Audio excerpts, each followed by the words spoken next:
День Черного моря празднуется с 1996 года, когда 6 причерноморских стран подписали стратегический план действий по защите и реабилитации акватории моря. Учащиеся кружков ихтиологии и тележурналистики Малой академии наук учащейся молодежи организовали экологический десант по уборке Голубой бухты.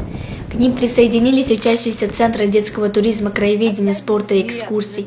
В течение часа участники этой акции очистили прибрежную зону и вынесли более 20 мешков с неорганическим мусором. Превалирует органический мусор, окурки, бумага, салфетки. Из тех продуктов, которые долго не разлагаются, конечно, это пластик.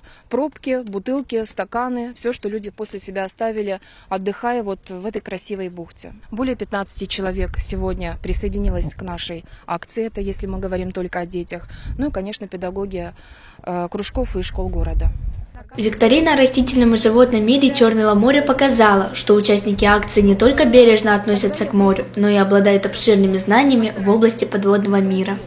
Ребята молодцы, они не в первый раз участвуют в подобной акции и на деле показали, насколько любят и ценят Черное море.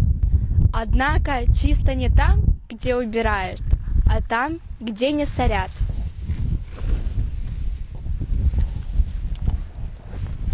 Самое синее, очень красивое Черное море, многое